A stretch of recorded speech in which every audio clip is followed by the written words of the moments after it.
So what I did in the last 5 minutes was all of these parts, I'll highlight them. All of these parts are what I recorded with the modular. And then basically I just went down here and I cut them up and lined them up and did a little bit of adjusting of levels. I haven't done any EQing or anything like that at all. So, and then there are some pretty good risers that are just built in to Logic.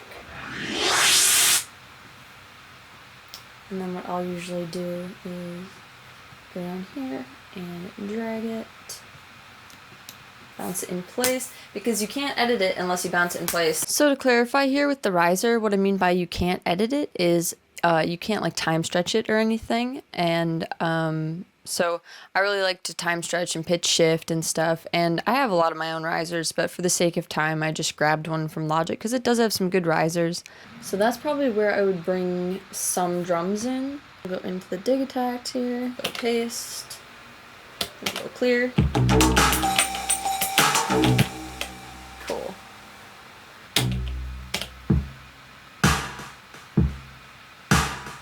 Right here, I just opened up a regular old electric piano sound, and I create a chord.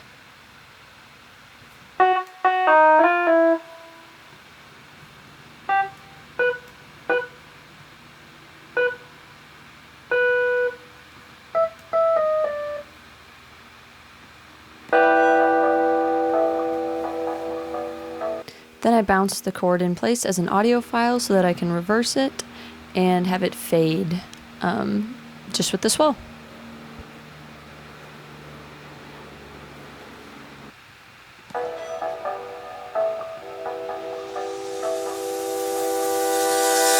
So I got stuck for a couple minutes, so to cut out unnecessary footage, basically what I did was I shortened this first part a little bit,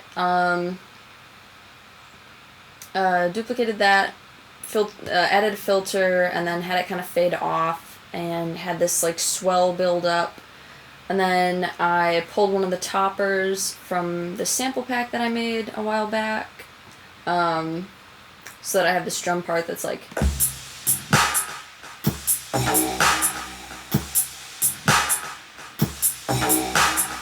So who knows if I'm going to keep that right now. I muted this so that you can hear what my idea was, because I might just play the subharmonicon manually. And let's see how this sounds.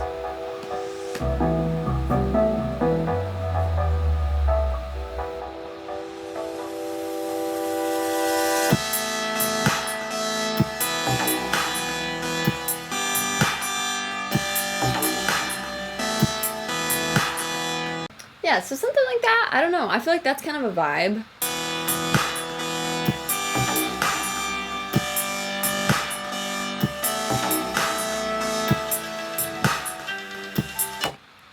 Cool. I think we got that.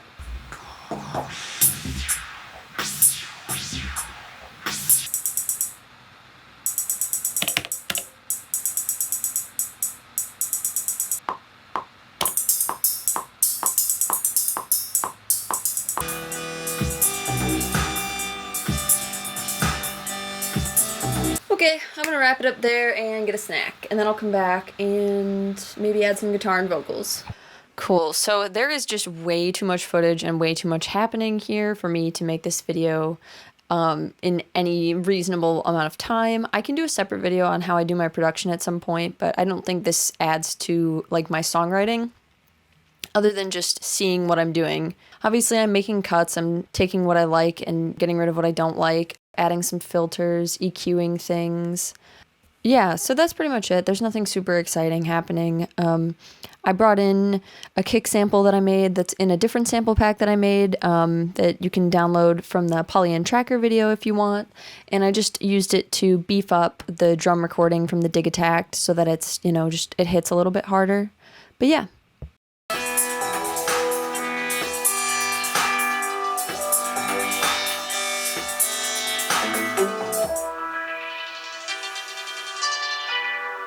Here's some video footage of me singing. I didn't record very much of me singing because it's already such a stressful process for me.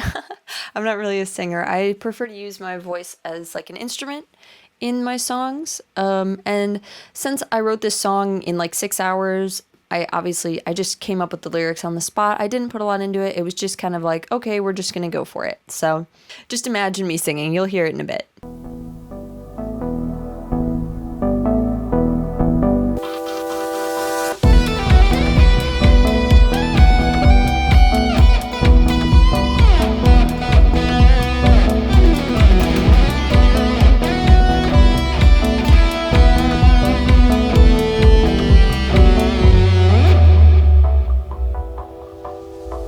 Okay, so time for the final song. The song is shorter than normal, of course, because I wrote it in like 4 hours. I just did it for this YouTube video, so it's nothing serious. I just wanted to show you guys kind of what my process looks like. Thanks so much for watching, and thanks so much to my patrons for their continued support. This song and some of the stems will be available for download on my Patreon.